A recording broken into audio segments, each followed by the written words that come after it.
Hello and welcome to our special presentation on the upcoming budget 2019. I am Vishal Dahiya.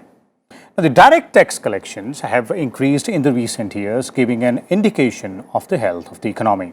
The government has been emphasizing the twin objectives of expanding the tax net, while at the same time ensuring that the tax burden did not fall on any one category. Over the years, the government's initiatives have shown results with a growth in the tax base and direct tax revenues also showing an upward trend. But a lot needs to be done to achieve the desired results. Our show today will focus and discuss the ways and means that Finance Minister Nirmala Sitharaman has at her disposal to increase direct tax revenues. And we have with us a distinguished panel of guests in the studio today to have that discussion. Let me first introduce our guests to you, beginning with Mr. J. Bhattacharjee, and financial and corporate laws analyst, as well as financial affairs expert here in the studio with us. Then we have Mr. Sunil K. Garg, the direct tax expert, and we also have the Chartered Accountant Rajesh Sharma from the Central Council of ICAI. Welcome all of you gentlemen to Rajya Sabha TV studios. But before we begin our discussion, let's give our viewers a sense of what the numbers are when we talk about direct taxes. Now, let's look at some of these important numbers. The total direct tax collection were 10,02,037 crore rupees in 2017-18. But in 2018-19, by January itself, the figure stood at 7,88,930 crore rupees. Total taxpayers in 2016-17 were 4.03 crore. Their numbers increased to 6.33 crore in 2017-18. Overall, income tax collections have also seen a steady growth. In 2017-18, income tax collections were more than 4,30,000 crore rupees. In financial year 2018-19, they stood at 5,29,000 crore rupees. In the interim budget, it was estimated that the government will be able to get around 6,20,000 crore from income tax collections. So there it is, those numbers for you, our viewers, as well as you gentlemen, and all of you would be aware of these figures so very well. Let me begin with you, Mr. Bhattacharjee, and to put things in perspective for our viewers. When we look at direct taxes, where do we stand right now in terms of our economy, in terms of the targets which we have been trying to achieve, and the ways and means which have been used to go ahead and achieve those targets? Of course, direct taxes in the common person's perspective, they look at income tax. Now, that's not an overall correct scenario, because corporate taxes and other taxes are much more important, and particularly after the GST regime.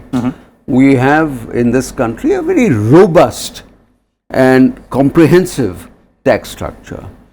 And the areas of concern, of course, is to not just to widen the net of tax collection or the tax, but also to engineer or put into effect a system which enables economic growth, equity, and all the other national targets and objectives that we have. A budget, as I keep telling my numerous friends across the corporate sector, is not just an exercise in economics, it is also a policy instrument.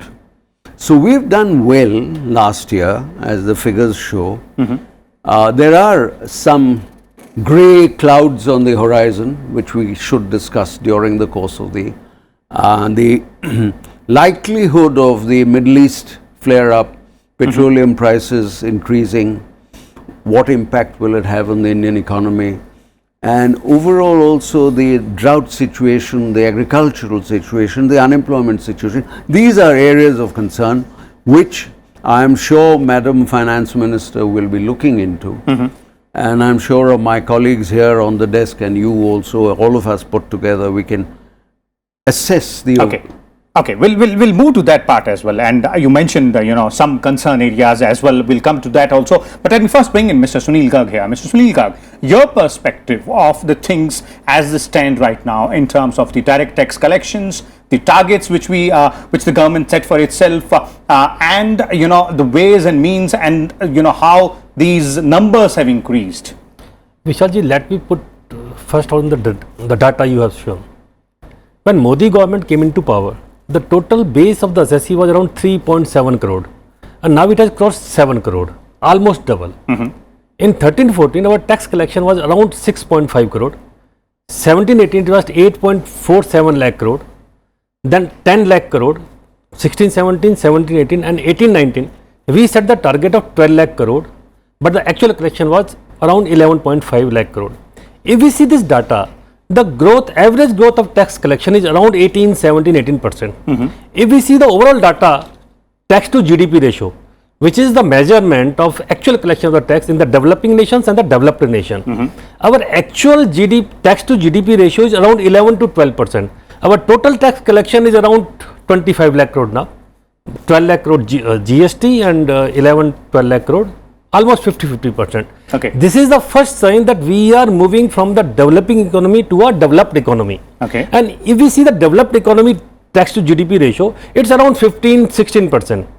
So still we are far lagging. Our tax to GDP is 11 to 12%. So we have to do three things. One, we have to increase the tax base. Government has increased it, almost double the assessee. We have increased the direct tax collection, and to increase the collection, we have to move from the old income tax to the direct tax code. Okay. As we have done in the GST regime. We have to certainly move to the direct tax code with easier norms. Number 3, we have to improve our tax to GDP ratio to 15%. And if we can do that, then we are going to a developed economy. This is the one criteria. Okay. Now, how the government will do it? Certainly by increasing the compliances, number 2, and by making our industry to feel that paying tax is their duty and they will be rewarded for that. They will be incentivized for that, and that not they will be punished. I think Madam Finance Minister should do it. Okay. So basically what you're saying is not only increasing the tax net, but also looking at the ways and means in terms we can, ease the policy to bring in more SSCs. Vishal, we have reduced the corporate tax from 30 to 25% up to 250 crore. This is one step. Next step could be reducing the tax rate from LLP companies to 30 to 25%. Okay. More compliances, more tax collection. So we have to move towards the easier norms. Okay, easier norms. And you pointed out the corporate taxes will come to the middle class, and usually when the budget is rolled out, USA everybody has an eye on that as well. But let me first bring in Mr. Rajesh here. Mr. Rajesh Sharma, in terms of the way both the gentlemen here pointed out how things have traveled across in the past 5 years or so as far as direct tax collection is concerned, and the number of tax SSCs, the way it has increased.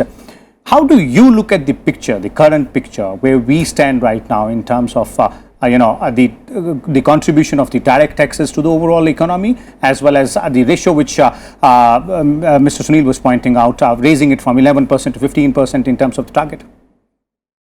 So basically I can say that if you take in the year 2014-15, since then, if you take 13-14, the direct as well as indirect tax kitty was around 11 lakh crore. Now one of the tax kitty is around 11 lakh crore.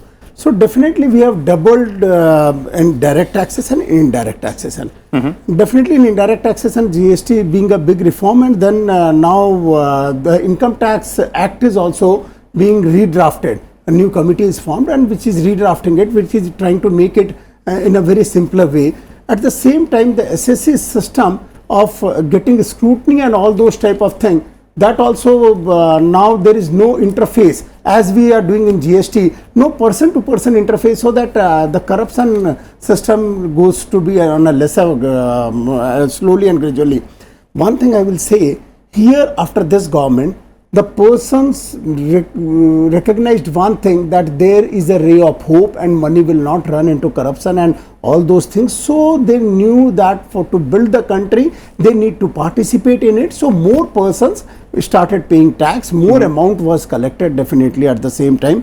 And even government has thought along on for the middle class. Last the vote on account, which was placed by then Minister Piyush Goyal ji, I remember increasing the limit and giving a rebate of section 87A till 5 lakhs. It was a huge jump. It was never expected. I also never expected. So after that jump, after the standard deduction reducing from 40,000 to 50,000, then if we take all the other benefits which we get, this is ATC 1.5 lakh, then house rent of around 2 lakh. So the person who takes a house on rent and all those things, he gets a benefit of 8-9 lakhs. So I don't think now government is having any more space so that they can further give some benefits. I don't think government have further space. If they do it, it is definitely good, but they had done a lot during this last February, and things are in good shape, and the middle class have got definitely good benefit. Okay, you brought in the middle class, Mr. Sharma, and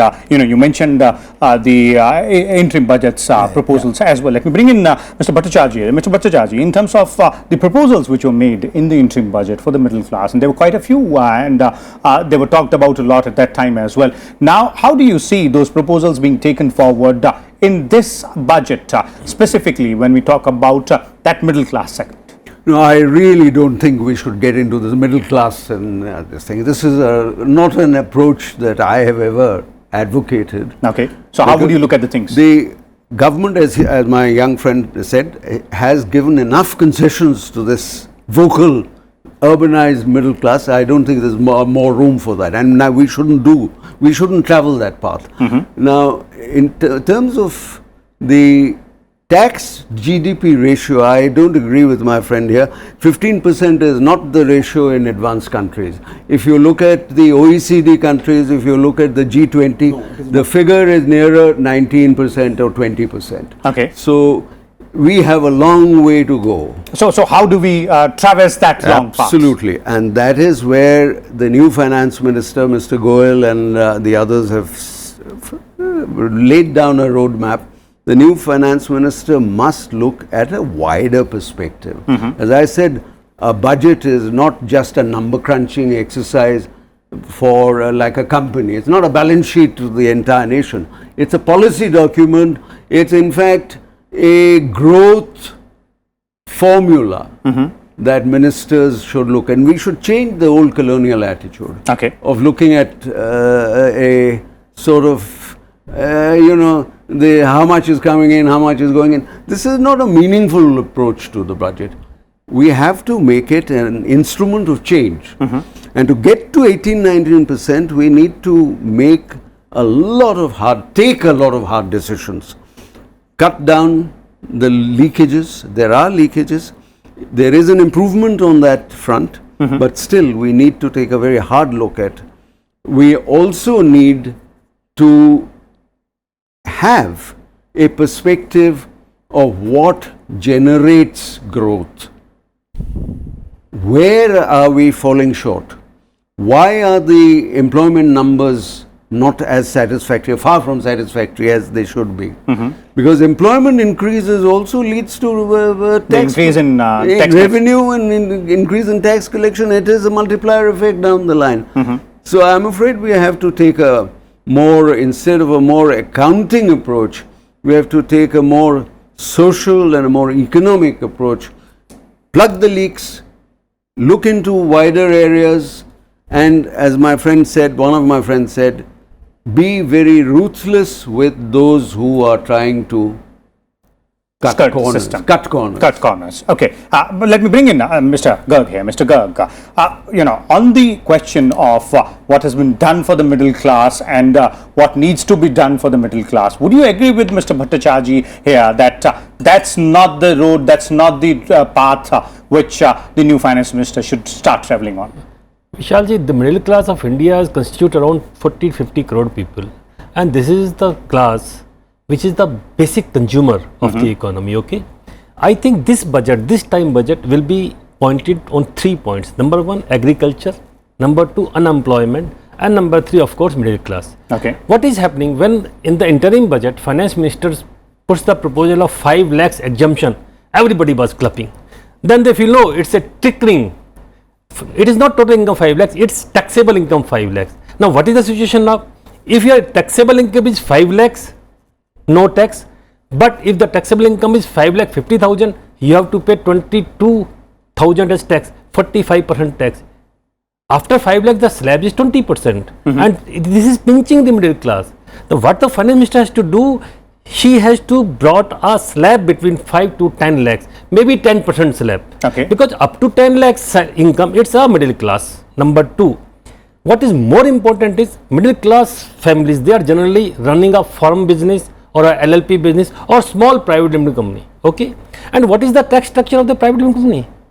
You pay 30% or 25%, as I said, up to 250 crore, and then you pay dividend distribution tax, and then you pay other taxes. The tax rates are more than 40%. Well, in the advanced country also, what US has done, they have brought down the corporate tax from 35% to 21%. So you have to seek a special mention of the MSME industry, though it's a firm or a small company, you have to give the tax benefit to them. And as far as the middle class is concerned, you have again to give them a tax benefit. Otherwise, what is happening? They don't have money. If they have money in their pocket, it will certainly be invested or it will be consumed.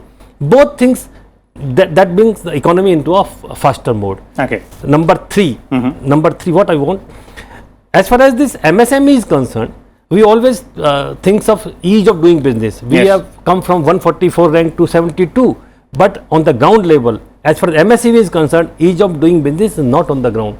You have to bring that. Okay. Not merely collecting tax is important, giving them a conducive environment is also a very important thing. And last, we have to make the act like that, minimum litigation. What is happening? More litigative approach from the department. It is we are going to more litigation, and one figure is that 85% of the cases government lost. Okay. So this is much very important. Okay, so these are the 3 points. I'll come to you, Mr. Bhattacharjee. I know you want to respond to that, but let me first bring in Mr. Sharma here. And Mr. Sharma, since we are on the middle class and you started it in your first, response as well, would you agree with what Mr. Garg is pointing out here, that there is a lot which needs to be done, and would you expect that the finance minister in a first budget in the second term of the NDA government would go ahead and address those concerns which Mr. Garg pointed out? I can say since last 5 years, these concerns are being addressed slowly, gradually, but there is always a scope. What is budget? Budget is a balance of two things, whatever you receive and whatever you expend. Okay. Everyone expects that the government need to expend a lot, and government did not take money also by taxes and another thing. It is never possible.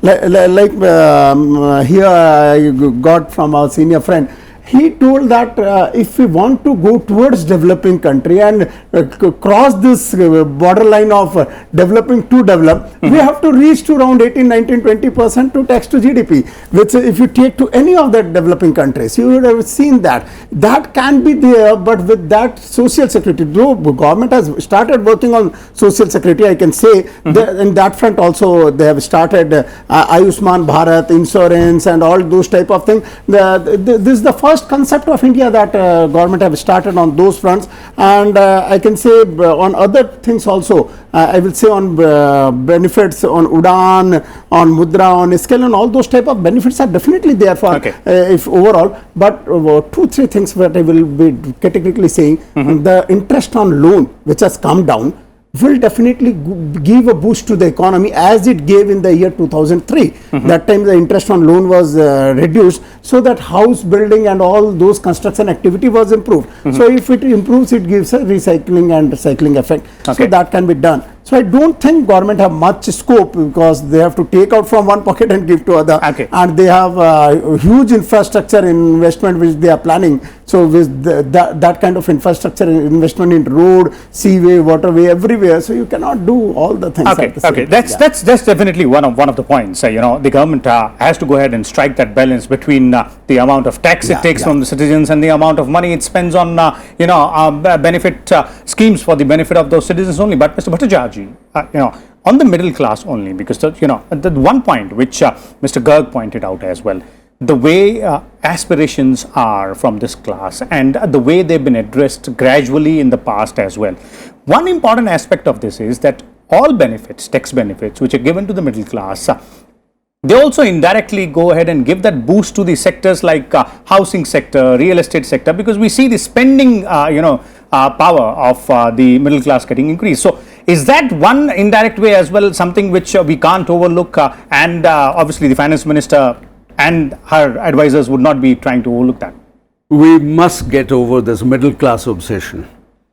Middle class, upper middle class. In fact, the lower income people have a higher marginal propensity to spend. Okay. So therefore, let's not have voodoo economics. Let's have economics which makes sense. And also, let me come back to the point that is repeatedly made in chambers of commerce and this and that, that reducing the tax rate.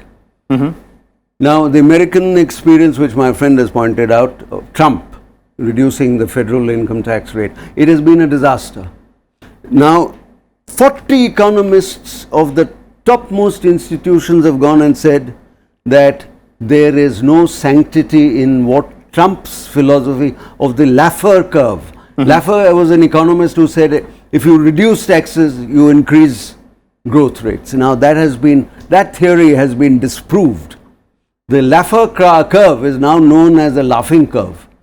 There is no easy way out in life. You can't go on giving tax sops.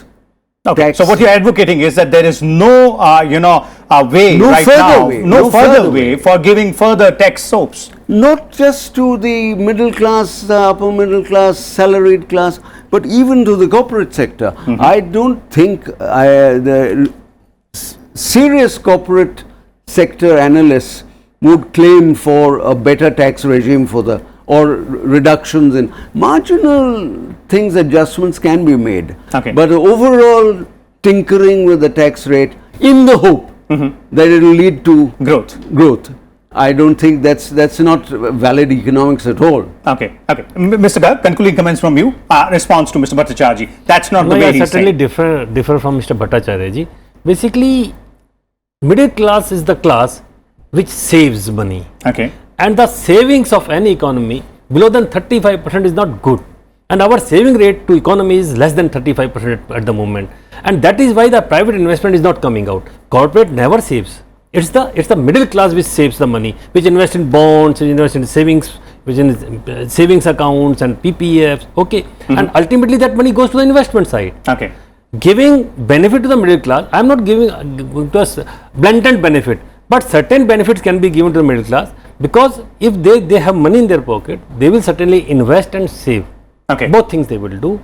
And of course, always a good economics is good politics now. Okay. Mr. Sharma, your final words? As per me, the tax rate should not be increased definitely, but the tax net and number of persons who are paying tax, it have been increasing, but further it need to be increased. There is further scope in that direction. But as the inflation is under control and we are growing, definitely I think more persons will pay tax and our kitty will come. But the government is also of not mindset of increasing the tax. In the last 5 years they haven't increased. In GST also they have always reduced the rate. So we know slowly and gradually they are going to reduce the rates and that is their mindset also. But with time, as time permits and things permit to them. Okay, so clearly, as our panelists are also pointing out, there are differing views on what exactly should be the way forward for the new finance minister in a first budget in terms of giving or continuing to give the soaps, interest soaps for various sections of the society or not. But we have seen in the past that there has been a gradual increase in the direct tax collections as well as the number of tax assessees. So let's wait and watch as to what exactly will be Nirmala Sitharaman's first budget as far as direct taxes are concerned. What does it pack for everyone, including me and you? We'll continue to bring some more aspects of union budgets, sectors, different sectors, and the expectations. Keep watching Rajya Sabha Television.